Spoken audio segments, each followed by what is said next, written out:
Breaking news. Breaking news. It's the year of the chatbot. The latest setback for climate action. The latest Supreme The Court court is ruling. set In to the latest redefine- Supreme Court ruling, the court is set to redefine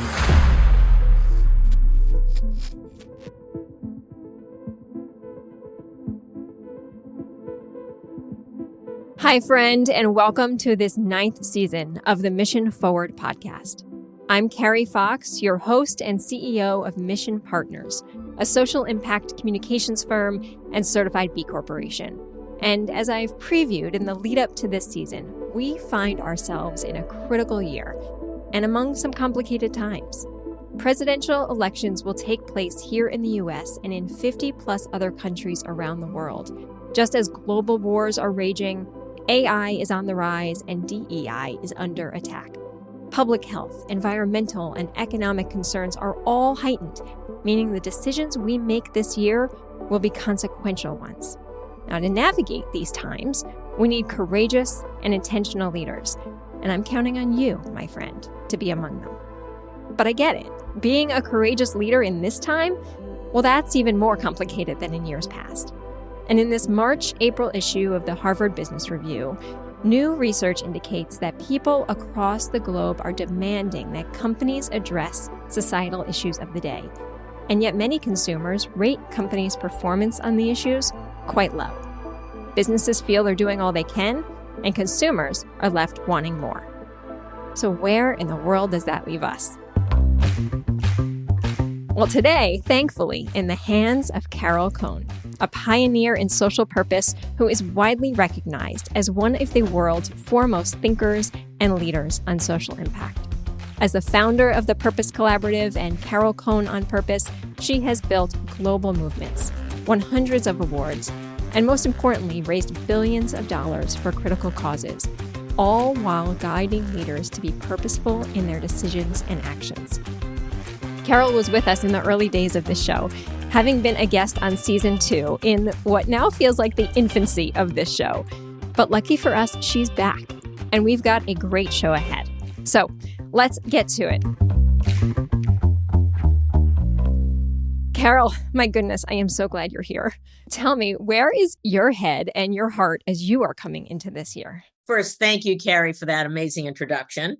I am honored and I'm blushing if anybody could see me. So that was very, very kind. Where we stand is that leadership, and it's prescient leadership gets that the company must holistically support all of its stakeholders. And that the company has to provide, and this is the challenge, the immediate short-term value, mid-term, and then long-term. And getting involved in the environment and society is the path to long-term stakeholder value. The challenge that companies have, and public companies for sure, is what Paul Pullman stated when he was at Unilever, and he was, brilliant at the helm, and he is my hero. And I had the opportunity to have him on my podcast, Purpose 360. It's a great podcast. I think it's an evergreen. So I hope that your listeners will listen to that. But Paul Pullman made this incredible comment. And he said to the street, if you don't like me, then don't buy me. Don't hold shares. And he basically said at the time he was not going to report quarterly. The quarterly earnings is such a challenge for companies because the work that we do in the environment and social issues and such, DE&I, it's long term. Mm-hmm. You really can't see a spike in 3 months. So that's the challenge for leaders today. But I'd love to talk about the Just 100. Yes. And for those of your listeners who don't know Just Capital, you got to follow them. Their CEO, Martin Whitaker, he's frequently on my show. He is fabulous. The Just 100 is a quantified analysis of what companies are doing to be just. How those elements are determined is by surveys with the public. And they've done almost 200,000 surveys over 10 years. They just had having their 10th anniversary in 2024. And it's about fair wages and, treating people, parental leave, maternity leave. It's about treating the environment well. It's holistically approaching. A lot of it's focused on workers and a fair wage and pay equity and such. But companies then, because of the public data that they report, that they get ranked. It is a spot that CEOs want to be top 10. And this year, HPE was number one. Leadership who understand they have to take a holistic approach, short-term, midterm, and long-term, and that they need to bake their investments in the environment, in society, to grow their businesses, to perform better. It is not a one-off. It is not siloed. It is integrated. Okay, so this is what I have to share, that this is what I call the Carol Cohn deep breath.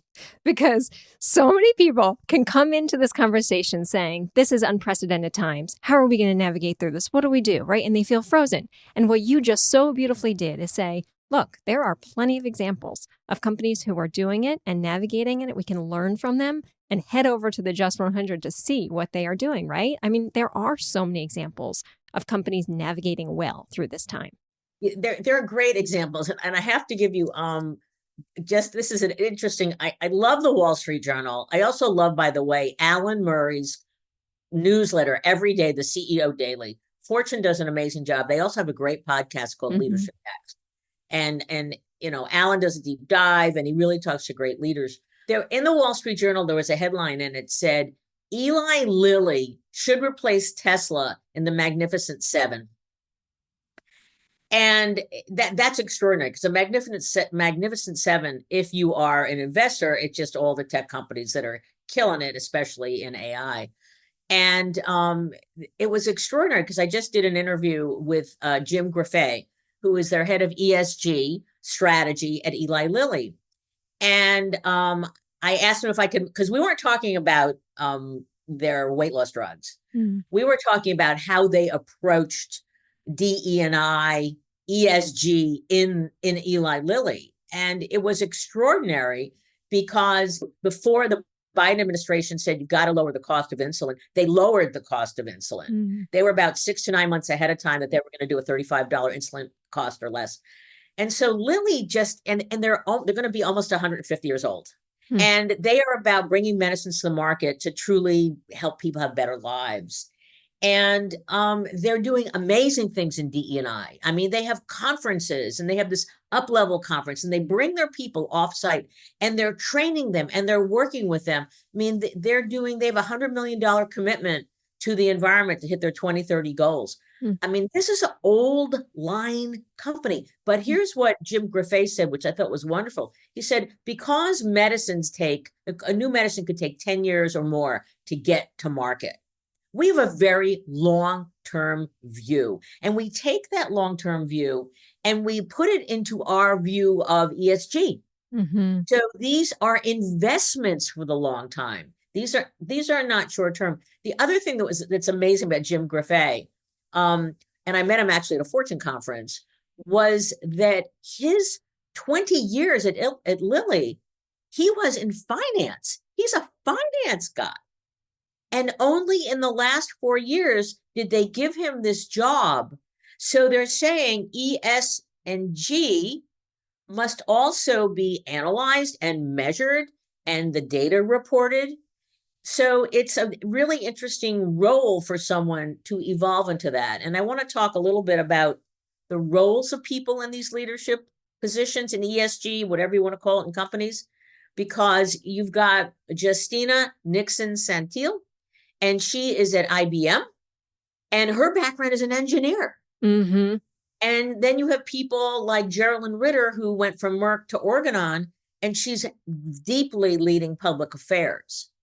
And so leadership in companies are saying, I'm not just going to there's some great, great people who have come up totally through sustainability, a little less in social impact, but I'm taking people who are broad thinkers and they're across our organizations to lead this D&I, ESG and such, because this must be integrated into the company because it needs to perform as business strategy. Let me pause so quickly because this point is so important. Thinking about the long game, navigating through some of these issues of the day, whereas so many of us have been conditioned to respond immediately, right? Whether that's how fast technology grows or that the fact that most people can only hold their attention on something for 15 seconds, that the way the world works now is rapid turn. Whereas what we know, the way that companies can work best is for the long term, thinking really far out beyond the today. What you just said is it's one of my core tenets. It's the power of and.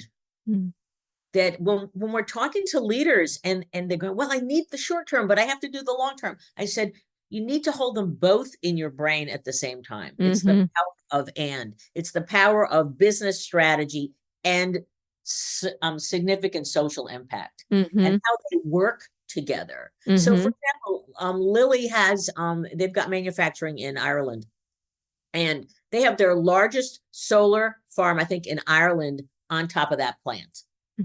So they're saving money, obviously, in their electricity costs, but they're also learning for all their other locations, because they're in over 100 countries around the globe, how they can apply something that is great for the environment to their business and save money. So the power of and. I love that. Speaking of Lilly, by the way, have you seen their new ad campaign about Alzheimer's?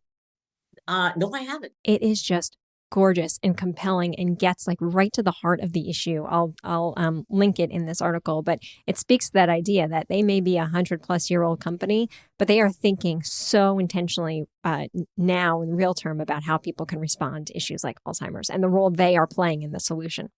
Right. Absolutely. Your story also makes me think about, do you remember Larry Merlo, who was the executive for CVS for many years? He was the one. With him. He was great. He was incredible.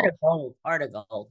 I remember the day that he announced that CVS would be getting rid of all cigarettes and tobacco products in their stores, and that he went on CBS This Morning, and there was an exclusive story where he talked about and addressed his stakeholders head on and said he understood that this was billions of dollars that they were going to be setting aside in their business, but that the long-term strategy would far outweigh any dollars that were coming in the door in the near term.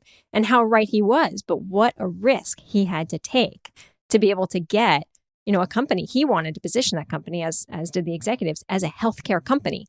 You can't be a healthcare company and sell cigarettes. And it's shocking when you go into Walgreens. I mean, I'm a CBS person. I have their card. They're the only coupons that I ever look at because they have a lot of them. But you go into Walgreens and right behind the checkout counter is cigarettes, are cigarettes. And it's like, whoa.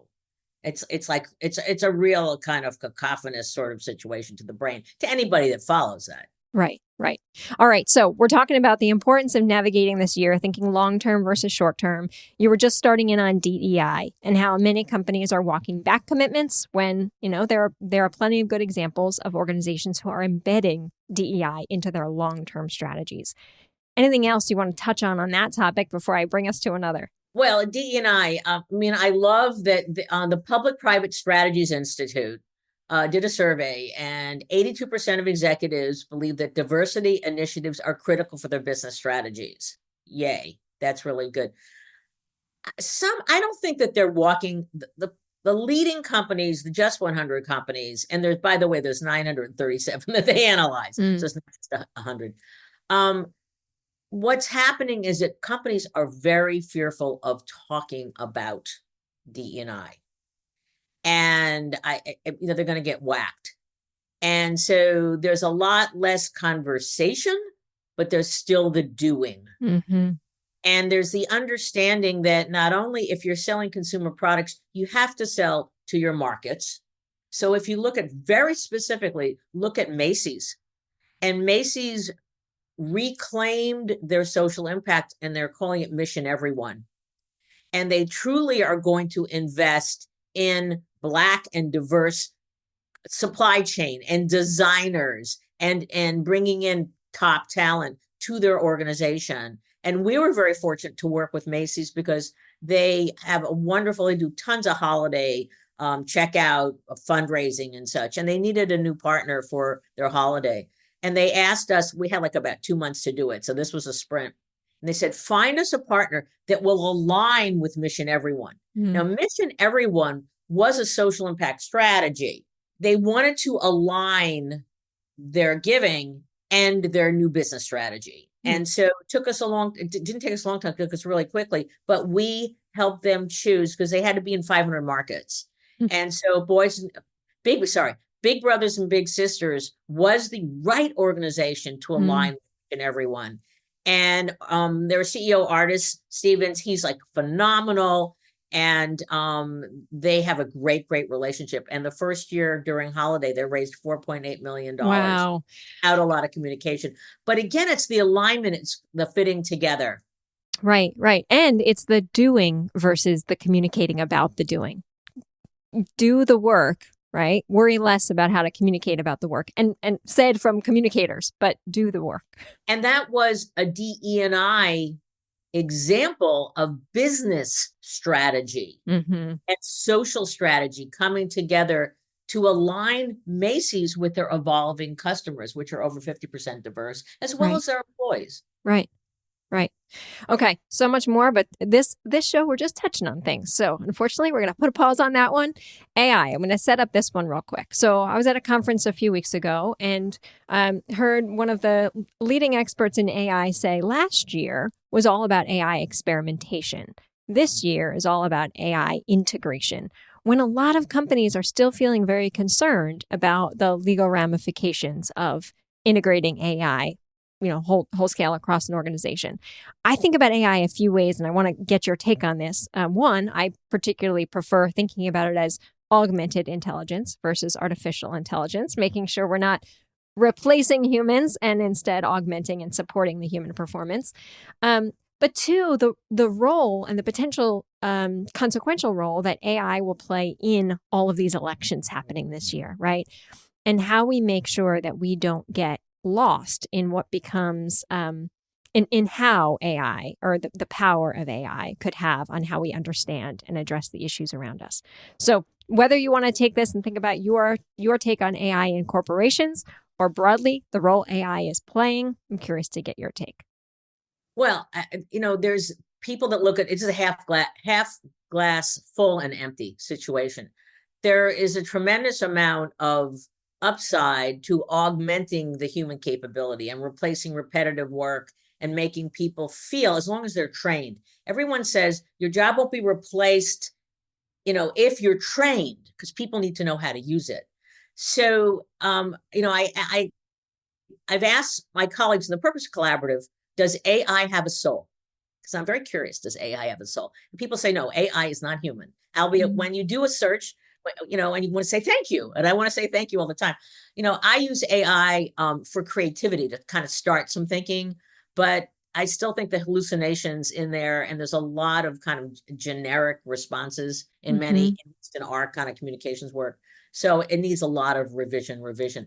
I think the big challenge for all of us is going to be the deep fakes. And so I think in this election, because they had in New Hampshire the robocalls with President Biden's voice, right? And that was a total deep fake, right?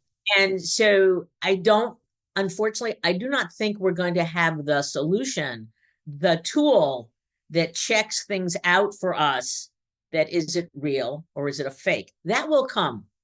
I guarantee the company and I'm sure companies are working on it now, that you will, like you use Google or use ChatGPT, whatever, you will press on this tool. It'll be embedded in Microsoft, I am sure, 365 checker.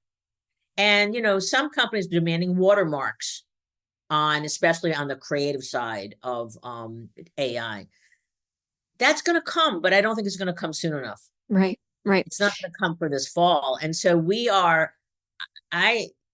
it's one thing to read the New York Post, but it's a whole nother thing to have it in your feed and you think it's real. It's very frightening.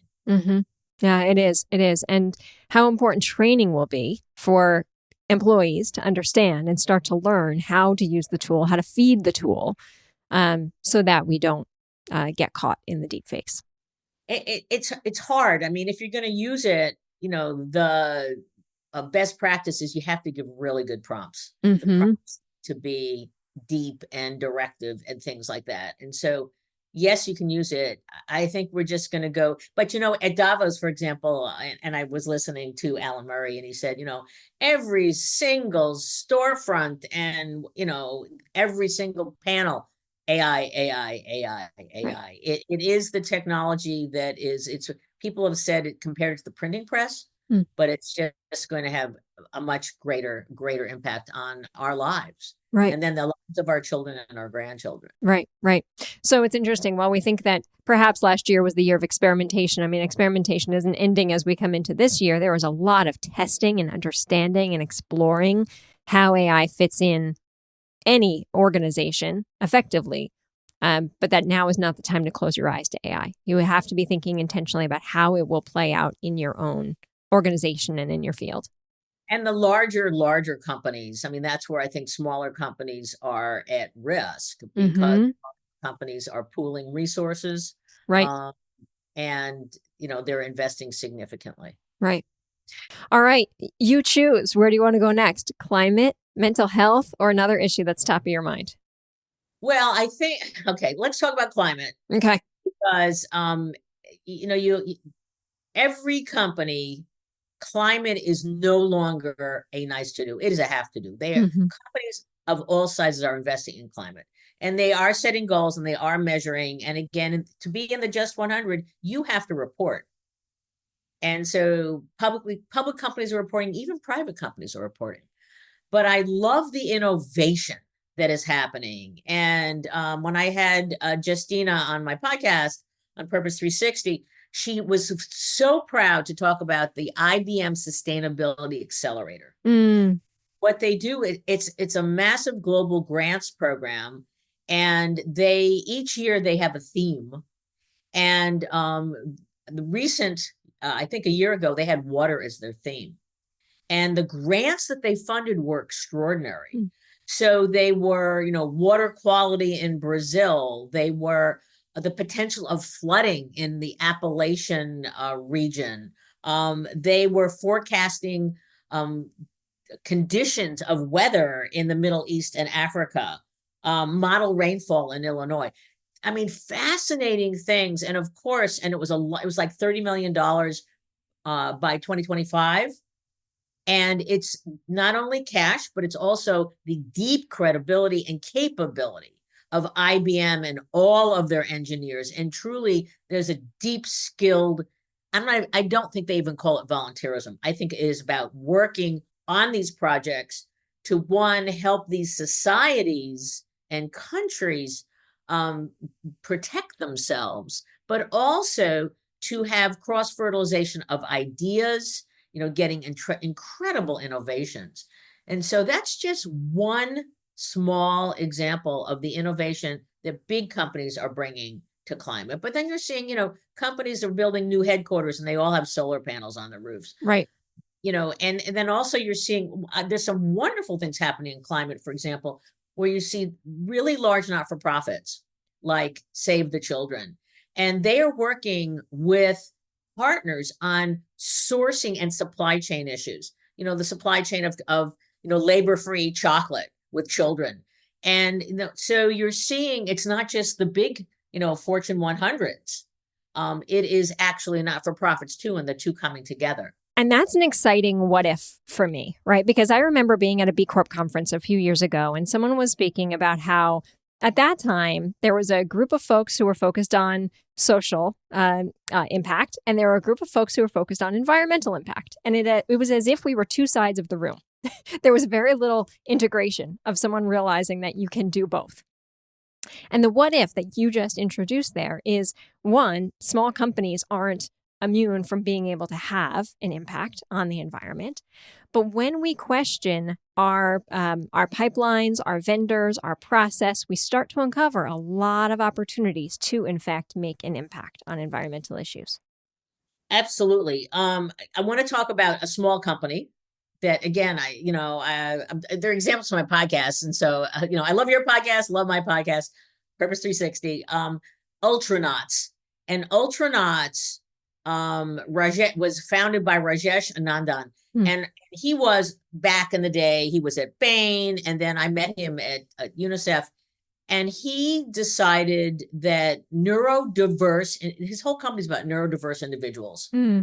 and about creating incredible teams to companies, because neurodiverse individuals, a lot of them are engineers or not, they see things and they can work much faster. And he is working with the top companies in the world, providing this testing and assurance capability via his teams. And he's got over 100 people now, and giving them, some people, they can't talk. Some people, they're very autistic. Some people, it's just amazing what he has created in terms of this company that is advancing the work of the IBMs of the world, of the Goldman Sachs of the world. Extraordinary. So a small firm, love the idea, deep intentionality. It's, purpose at its center. The other thing I want to talk about, which is nothing related to what you're talking about here, but I think it's really important as a theme and a trend, is new skills development. And again, IBM calls these new collar jobs. And yeah, and I heard the other day, which was very surprising, that 61% of the US population doesn't go to college. And there's a huge, I thought it was, 24%. Right. And there's this huge need for skilled labor. And this was also front page Wall Street Journal, that the college degree, the 4-year college degree, is being dropped. And Ginny Romney, when she was the CEO of IBM, she was very, very proud of their evolution to change the job descriptions, to bring in people that are being trained in different ways, that don't have a college degree, but then can fulfill jobs and really grow and have a great career. So I say that is one of my predictions for not just the coming year, but the coming years. We will later on in this season have the CEO of Perscolis on the show. And if you're not familiar with Perscolis, it's a nonprofit organization based in New York City, now all over the country, that does certification programs for individuals who are looking to get certified in a number of different tech fields, and then places them in jobs, whether that be in Silicon Valley or otherwise, in startups where we know that there are the gaps that exist. And how do you train fast enough for a set of skills that is changing faster than a 4-year degree can allow for, right? IBM has their skills build initiative. Yes.